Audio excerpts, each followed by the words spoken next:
in some of our viewing area, Riley. Exactly right, Sierra, and it does include us here in the Augusta Metro. The severe thunderstorm warning is going to stay in effect until 6:45 p.m.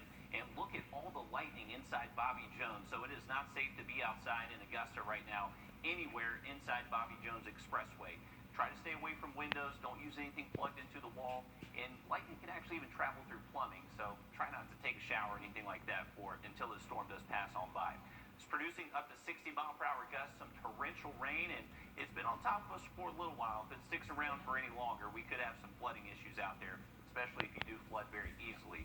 They did expire the one severe thunderstorm warning in effect for southern Lincoln and Columbia County. That did pass through Appling and central Columbia County. That has still produced some very heavy rain, maybe some gusty winds, but just not expected to be severe levels with that storm as it crosses over the Savannah River. But heads up Edgefield, that storm is going to be heading your way.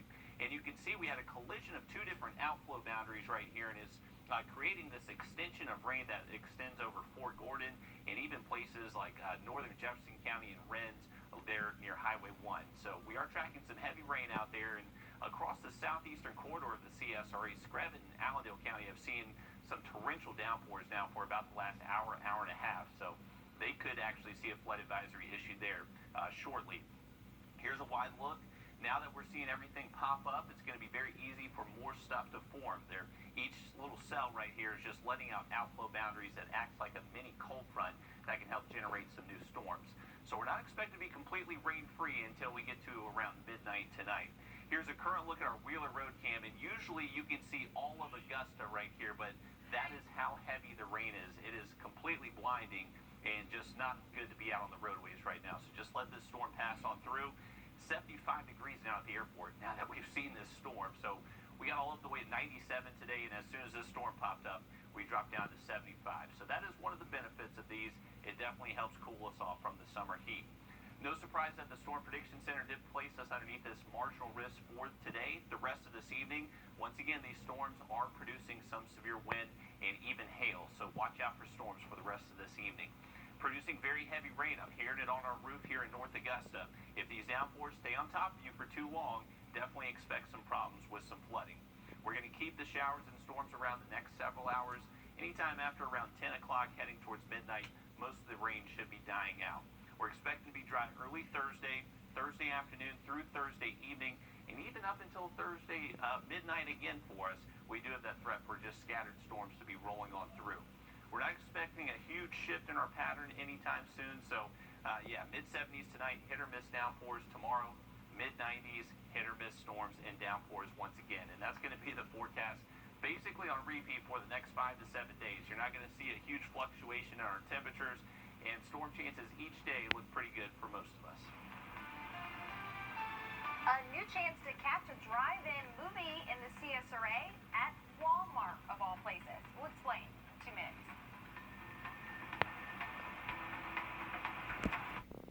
Farmers, food on our tables.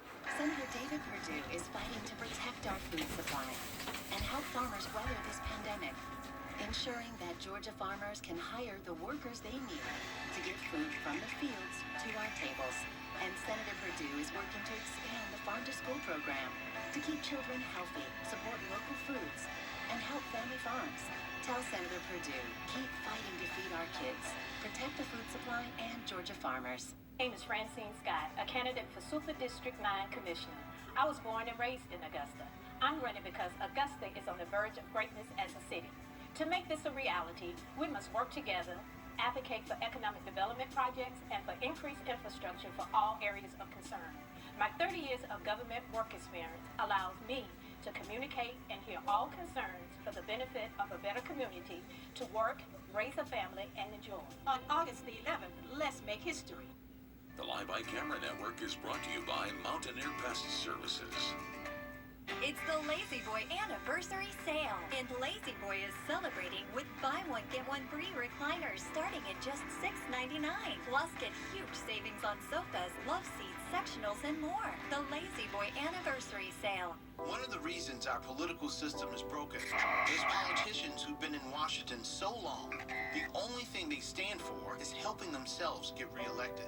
Whatever happened to lazy boy? He's corrupted by ambition, corrupted by politics. He is an embarrassment. What happened to doing the right thing? Fighting for our values, representing our state. I'm Jamie Harrison, and I approve this message. I'm running for the U.S. Senate because we need leaders who care more about the next generation than the next election. It's the Lazy Boy anniversary sale, and Lazy Boy is celebrating with buy one get one free recliners starting at just $6.99. Plus, get huge savings on sofas, love seats, sectionals, and more. The Lazy Boy anniversary sale. Check this out. Walmart is turning some of its parking lots into drive-in theaters. And that includes the one in North Augusta. And here's the best part. The movies are free. Movies will play at the North Augusta Walmart October 9th and 10th. Tickets are free, but the supply is limited. We have a link to more information on our website, wrdw.com. On your sideline, sports brought to you by the Hawk Law Group. The SCHSL is once again pushing back the start date for 4 fall sports. The move isn't all that surprising. Monday was the first day that teams could increase their conditioning size, and the league has been operating out of an abundance of caution. Rather than begin on September 11th, football season will see its first games on September 25th. One of the biggest components of the league's decision-making process this summer is to avoid a start and stop due to a spike in COVID cases. Obviously, there's always a chance that a team will have to shut down due to a case on the team. The league is passing responsibility to districts and regions to make a decision on how to handle what happens next. It becomes basically a local decision as to whether they continue to play. And we've even asked that regions get involved because region play is what normally dictates playoffs. Also, a huge development nationally, UConn is the first FBS team to announce they will not be playing football this fall. The Huskies left the American Athletic Conference after last season and were going to play as an independent like Notre Dame or Army. With so many conferences deciding to play conference only, UConn had little to no chance of playing a full season and ultimately decided not to play at all. Another big college update, the NCAA will not be moving any fall sports to the spring right now. However, the Division II Council has decided there will be no fall championships this season, a very tough break for AU and USC Aiken. It's a busy day, folks, and we're only just getting started. More sports coming up at 11. See you back here in just a little bit. Before he became a career politician, Doug Collins